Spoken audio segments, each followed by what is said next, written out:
찬송 부르겠습니다. 찬송가 279장 찬송 부르겠습니다.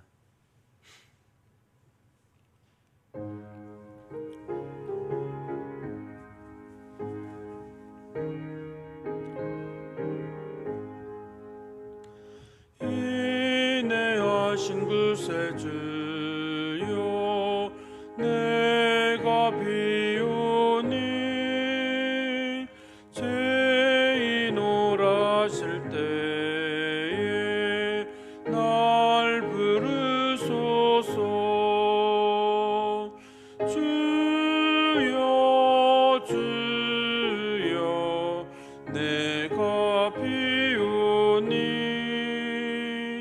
죄인 오라실 때에 날 부르소서. 자비하신 보좌 앞에 꿇어 엎드려 자복하고 회개하니 믿음 주소서. 주여 주여 내가 비오니 죄인 오라실 때에 날 부르소서. 주의 공로 의지하여 주께 가오니 상한 마음을 고치시고 구원하소서. 주여 주여 내가 비오니 죄인 오라실 때에 날 부르소서. 만복 크는 우리 주여 위로하소서. 우리 주와 같으시니 어디 있을까. 주여 주여 내가 비오니 죄인 오라실 때에 날 부르소서. 아멘. 기도드리겠습니다. 사랑이 많으시고 은혜가 풍성하신 하나님 아버지, 이 새벽에 저희들이 우리 주 예수 그리스도의 이름을 의지하고 하나님 앞에 나올 수 있는 믿음의 담대함을 허락하여 주시니 참으로 감사합니다. 우리들이 지은 죄가 많고 본질상 진노의 자식들이며 감히 하나님 앞에 설 수 없는 사람들이지만 주께서 저희들을 용납하시고 그리스도를 믿는 믿음을 귀히 보시사 하나님의 자녀로 삼으시고 천국 백성으로 저희를 인쳐주시니 참으로 감사합니다. 주님의 인자하심과 너그러우심으로 저희들이 구원을 받았사오니 늘 하나님 앞에 감사의 삶을 살 수 있도록 도와주시며 저희가 많은 은혜를 하나님께 받은 만큼 그 너그러움과 하나님의 후대하심을 사람들에게도 베풀 줄 아는 주의 자녀들이 될 수 있도록 저희를 붙잡아 주시옵소서. 이 새벽에도 저희들이 하나님의 도우심을 사모하고 나왔습니다. 하나님의 인자하심을 저희 가운데 풍성히 허락하여 주셔서 원하는 대로 심령에 소원하는 대로 하나님께서 마음을 헤아리셔서 넉넉하게 주의 은총을 허락하여 주시옵소서. 예수 그리스도 이름으로 기도하옵나이다. 아멘. 하나님 말씀 보겠습니다. 구약성경 다니엘서 4장 28절부터 37절까지 말씀 보겠습니다. 다니엘서 4장 28절부터 37절까지 우리 한 절씩 교독해서 읽겠습니다. 이 모든 일이 다 나 느부갓네살 왕에게 임하였느니라.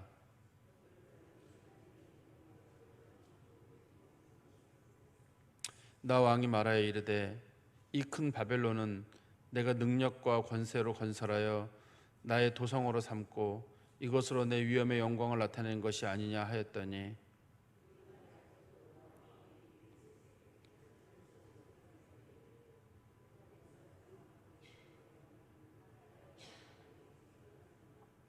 내가 사람에게서 쫓겨나서 들짐승과 함께 살면서 소처럼 풀을 먹을 것이요 이와 같이 7대를 지내서 지극히 높으신 이가 사람의 나라를 다스리시며 자기의 뜻대로 그것을 누구에게든지 주시는 줄을 알기까지 이르리라 하더라.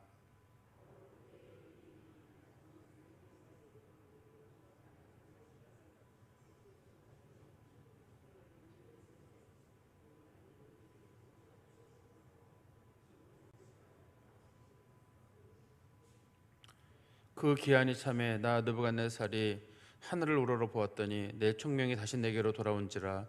이에 내가 지극히 높으신 이에게 감사하며 영생하시는 이를 찬양하고 경배하였나니 그 권세는 영원한 권세요 그 나라는 대대에 이르리로다.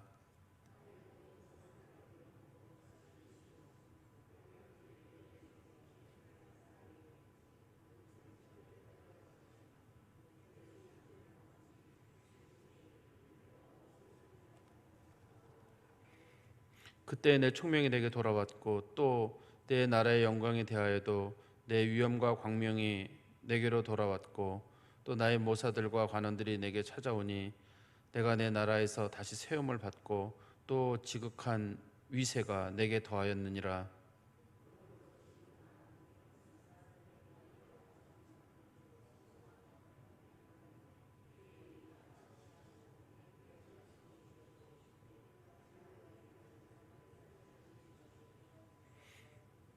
아멘. 우리가 다니엘서 4장에 보면 이제 느부갓네살이 꾸었던 꿈에 대한 내용이 하나 등장하고 그거에 대한 다니엘의 해석이 등장을 합니다.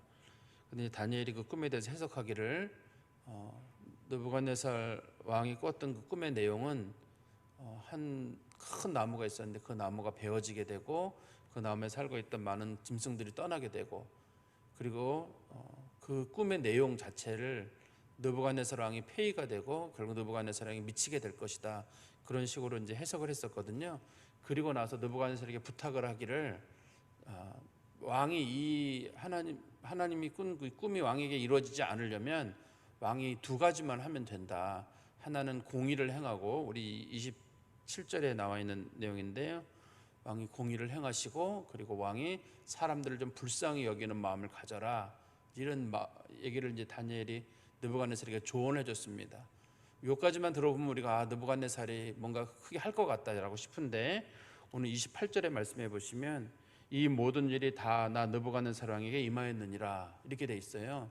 즉 느부갓네살 왕이 꿈꿨던 그대로 다니엘은 그것이 느부갓네살에게 임하지 않기를 굉장히 바랬거든요.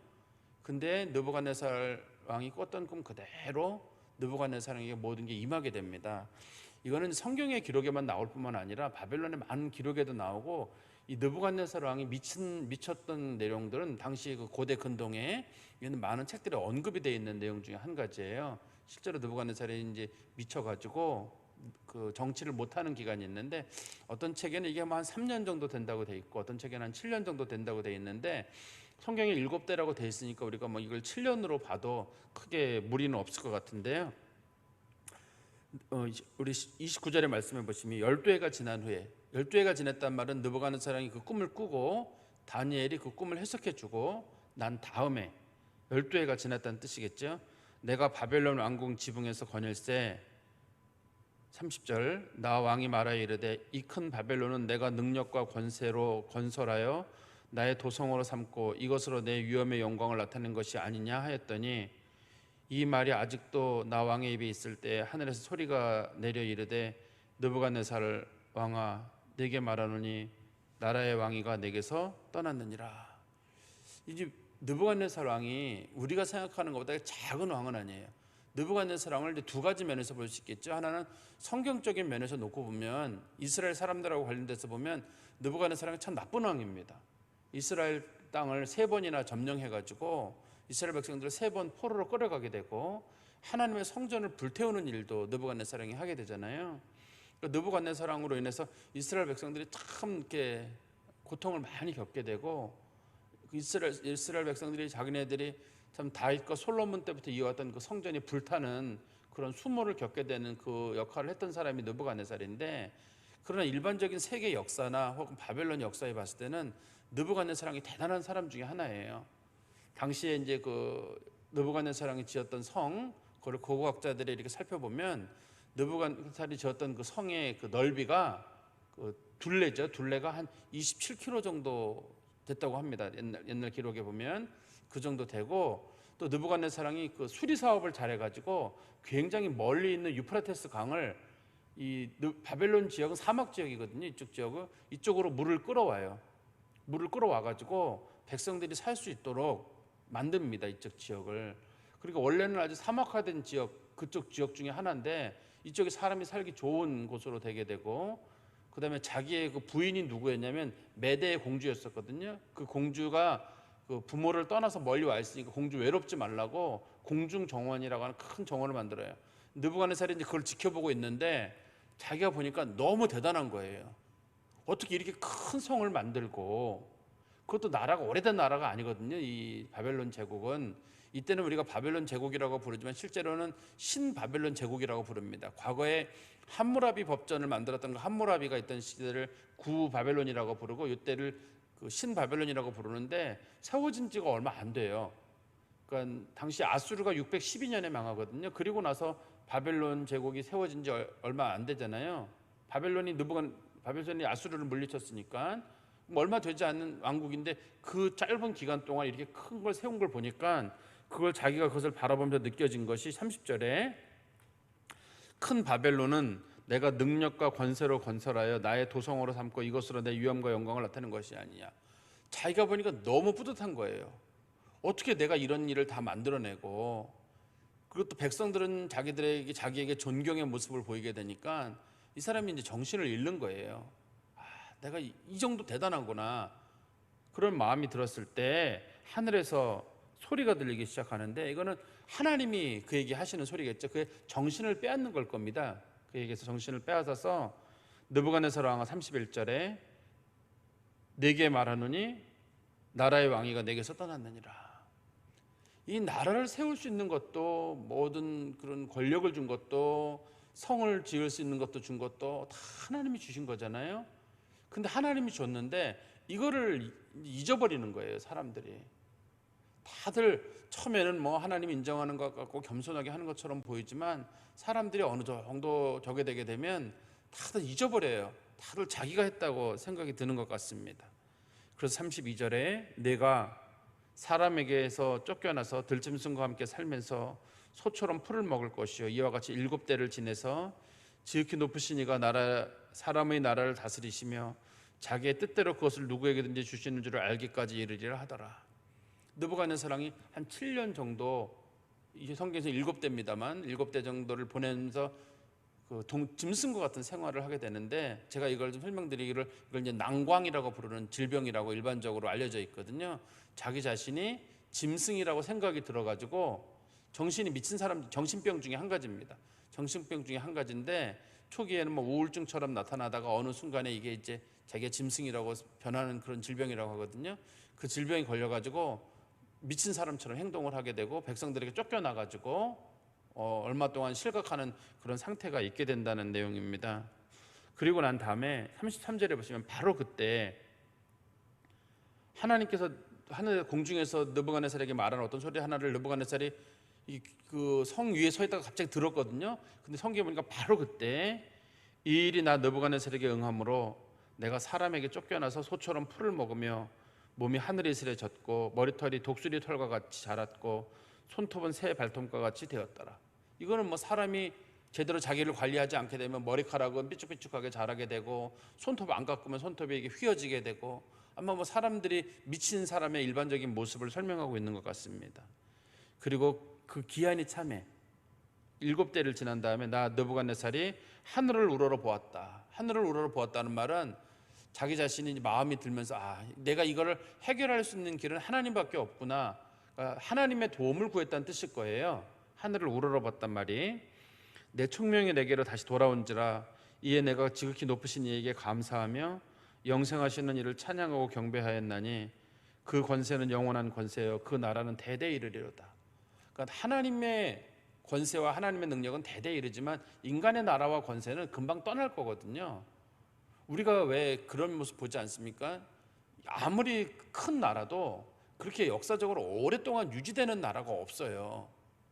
아무리 뭐 중국에 있는 나라든 유럽에 있는 나라든 아무리 그 나라가 좋았다는 나라들이 있다 그래도 그렇게 길게 수백 년씩 가는 나라가 별로 없습니다. 다 망하게 되고 또 왕위도 마찬가지예요. 저는 가끔 보면 왕들이 자기 왕위를 빼앗으려고 막 사람들을 죽이고 하는데 불과 자기도 왕위에 몇 년 못 있고 죽더라고요. 왕들이 그렇게 오래 살지도 못해요. 불과 길어야 몇십 년, 짧게는 1년, 2년. 어떤 왕들은 몇 달 동안 살면서 그 자기 권력을 누리려고 하다가 결국은 끝이 그렇게 좋지 않거든요. 뭐 요즘 같은 시대는 뭐 왕제도를 우리나라 같은 경우는 있지 않습니다만 이 권력이라고 하는 것도 그게 끝에 5년이잖아요. 5년 단임제로 정해놔가지고 이거 뭐 5년 하면 되는 일인데 이거에도 사람들이 굉장히 마음을 쓰고 마치 이 5년 동안 권력을 한번 잡으면 이게 무슨 오래 갈 것 같고 사람들이 느부갓네살 때나 지금이나 미친 정신으로 사는 건 다 마찬가지인 것 같아요. 이 권력 하나가 그렇게 사람들을 미치게 만드는 것 같습니다. 하나님의 나라는 영원한데 사람의 나라는 어차피 짧게 지나갈 수밖에 없는데 말입니다. 35절에 땅의 모든 사람을 없는 것 같이 여기시며 하늘의 군대에게든지 땅의 사람에게든지 그는 자기의 뜻대로 행하시나니 그의 손을 금하든지 혹시 이르기를 네가 무엇을 하느냐 할 자가 아무도 없도다. 즉 하나님께서는 모든 주권을 가지고 하나님이 알아서 다 하시는 거예요. 근데 사람이 하나님 왜 이렇게 하십니까? 하나님의 뜻은 무엇입니까? 이렇게 물어볼 사람이 아무도 없다는 얘기예요. 우리가 그 잘 아는 그 욥기 42장에 보면 욥이 이제 다 끝난 다음에 고난 다 끝난 다음에 하나님 앞에 그렇게 신앙 고백하잖아요. 우리 욥기 한번 볼까요? 욥기 42장 이런 비슷한 신앙 고백이 거기 등장하는데요. 욥기 42장 1절부터 제가 읽어드리겠습니다. 1절부터 6절까지. 욥이 여호와께 대답하여 이르되 주께서는 못하실 일이 없사오며 무슨 계획이든지 못 이루실 것이 없는 줄 아오니 무지한 말로 이치를 가리는 자가 누구니이까. 나는 깨닫지도 못한 일을 말하였고 스스로 알 수도 없고 헤아릴 수도 어려운 일을 말하였나이다. 내가 말하겠사오니 주는 들으시고 내가 주께 묻겠사오니 주여 내게 알게 하옵소서. 내가 주께 대하여 귀로 듣기만 하였사오나 이제는 눈으로 주를 배웁나이다. 그러므로 내가 스스로 거두어드리고 티끌가지의 가운데서 회개하나이다. 이게 그 욥이 그동안 친구들하고 논쟁 가운데서 친구들은 욥에게 이제 네가 죄를 지었기 때문에 이런 일이 왔다라고 얘기를 한 거고 욥은 나는 그럴 만한 일을 하지 않았다. 욥이 지금 실망한 거는 욥의 친구들 때문이 아니라 하나님에게 실망을 하게 되거든요. 하나님이 분명히 살아계신데 어떻게 하나님이 나한테 이렇게 어려움을 줄 수가 있는가? 그것 때문에 지금 욥이 갈등을 느끼는 거예요. 친구들과의 갈등의 문제는 욥이 뭐 무시하면 되는 문제인데 하나님과 앞에 자기 서 있는 거예요. 하나님께서 자기 뜻대로 행하시는 분이긴 하지만 그래도 이거는 아니지 않는가 이런 생각이 들었는데 욥이 어려움을 다 겪고나 보니까 정말 세상의 모든 것들은 하나님이 하시는 거구나. 사실 욥이 그동안 자랑거리가 뭐였나요? 자녀가 자랑거리였거든요. 근데 자녀가 한 번에 없어지리라고 생각을 못했어요. 자기가 재산이 아주 풍요로웠거든요. 그것도 마찬가지. 동방의 가장 거부라고 했는데 그 재산이 하룻밤 사이에 없어지리라고 생각을 못했어요. 또 건강의 문제에 있어서도 자신이 있었어요. 근데 건강도 순식간에 사라졌어요. 또 사람의 문제에 있어서도 성경에서는 이제 그런 부분에 대한 거는 작게 묘사가 되어 있습니다만 욥이 사람 관계가 두루 좋았습니다. 진짜 사람들에게 사랑을 많이 베풀었고 가난한 사람들 많이 도와주고 어려운 사람들 많이 도와줬다고 욥기에 기록되어 있거든요. 근데 욥이 어려워지니까 사람도 다 떠났어요. 이 모든 게 이게 없어지리라고 생각을 못했어요. 그냥 한두 가지는 없어질 수 있다. 사람 살다 보면 그러려니 했는데 지나고 나 보니까 하나님이 한 번에 거두시니까 싹 걷어가시는 거예요. 그런 거 하면 또 다시 하나님께서 회복시키실 때는 또 다시금 회복시키는 거예요.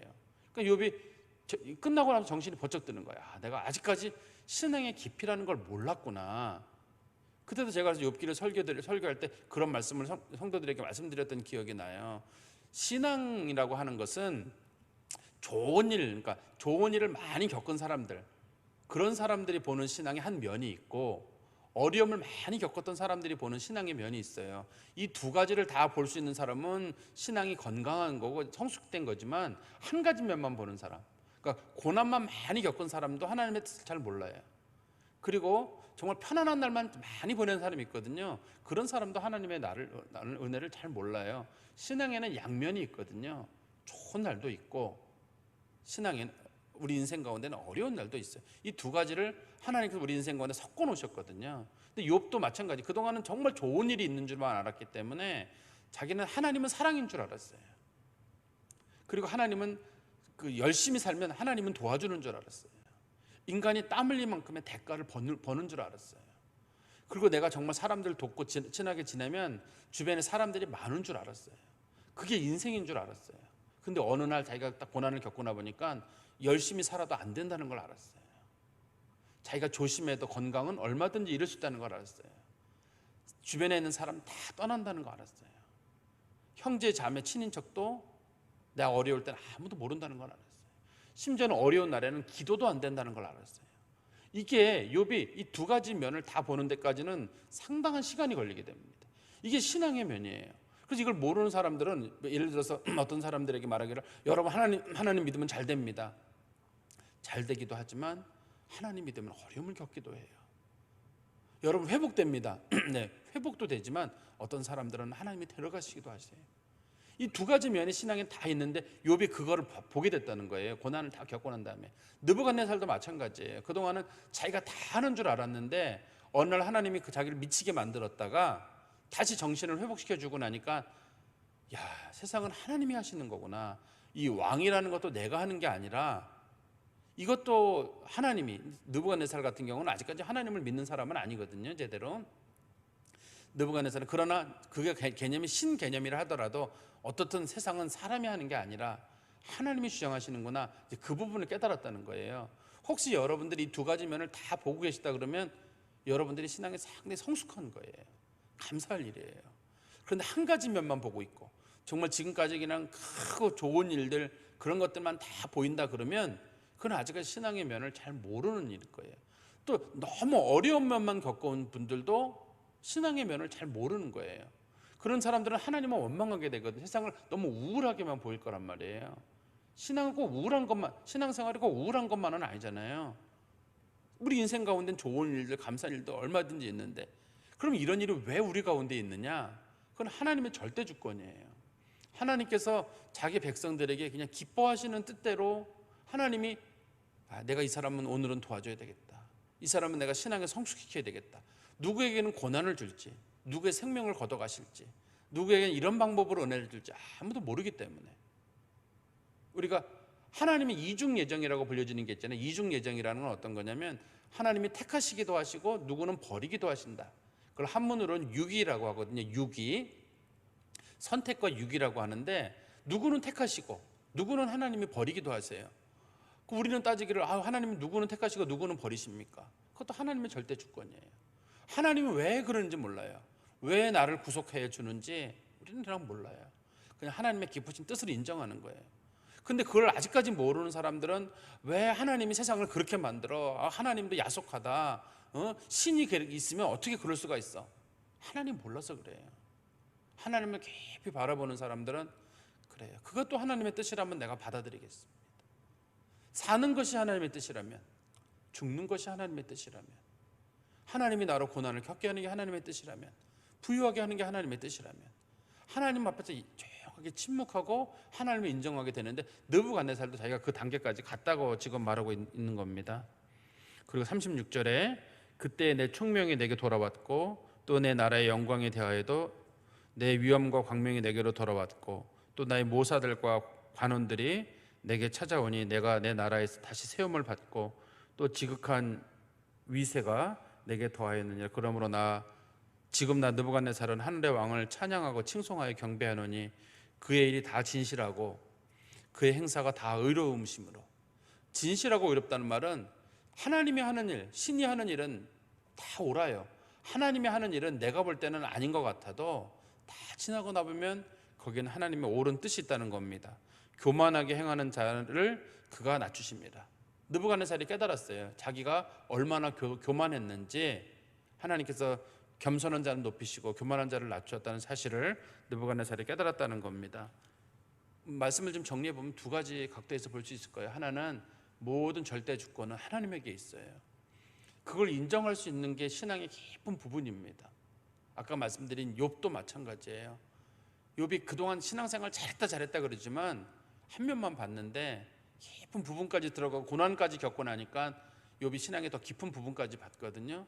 그러니까 여러분들이 하나님을 전부는 아니지만 그래도 내가 할 수 있는 일은 있을 것 같고, 그게 성경에서 말하는 교만이에요.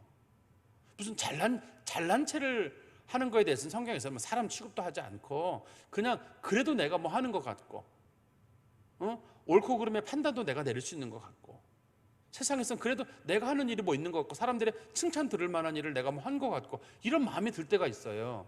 그때가 마음속에 교만한 마음이 드는 거예요. 아담과 하와가 선악과를 따먹은 것도 그것 때문에 따먹은 거죠. 그 행위 자체가. 그래, 저거 따먹으면 내가 눈이 밝아질 것 같아요. 하나님 내리는 그 판단 나도 할 수 있을 것 같아요. 나도 피조물이긴 하지만 나도 뭐 할 수 있을 것 같다. 이런 마음이 들 때 하나님이 쫓아내시는 것처럼 우리의 마음속에도 조그만 교만이 자꾸 들어올 때, 그래, 너도 옳고 그른 거 다 판단할 수 있어. 꼭 하나님 말씀이 기준은 아니야. 인간도 뭐 자유의지를 가지고 판단을 내릴 수 있고 너도 할 수 있잖아. 그리고 모든 게 다 하나님의 은혜. 어떻게 그런 게 어딨어. 너 열심히 살았잖아. 하나님의 은혜도 있지만 네가 한 건 한 거잖아. 이런 마음이 들 때 그게 사단이 우리에게 주는 교만한 마음이에요. 우리의 마음속에는 처음부터까지 하나님이 하셨다. 조그만 마음이 들고 사람들이 우리한테 인정하려고 우리 인정하면서 당신 수고했습니다라고 할 때도 네, 하나님이 하셨습니다. 자꾸 이게 입에 습관이 돼야 돼요. 하나님이 하셨다. 하나님의 은혜다. 하나님께서 우리들에게 이 느부갓네살의 이 사건을 통해서 보여주려고 하는 게 이 두 가지 뜻이 아닐까. 하나님 주권을 인정해라. 절대 교만하지 마라. 마음에 두시고 사시기를 간절히 소망합니다. 기도하겠습니다. 하나님 아버지, 주님 은혜 감사합니다. 그렇게 대제국을 만들었던 느부갓네살 같은 사람도 하나님이 한번 치시면 미친 자가 되고 하나님이 세우시면 다시 세워짐을 저희가 말씀을 통해서 보게 됩니다. 하나님 아버지, 조금이라도 저희들 마음속에 교만한 마음이 없도록, 그리고 하나님께서 우리들에게 겸손하게 하라고 말씀하실 때 겸손의 옷을 늘 입을 수 있도록, 또 우리들의 심령까지 새롭게 되어서 범사에 하나님을 인정하는 사람들이 될 수 있도록 저희를 붙잡아 주시옵소서. 예수 그리스도의 이름으로 기도하옵나이다. 아멘. 우리 찬송가 280장 부르겠습니다. 280장 찬송 부르겠습니다.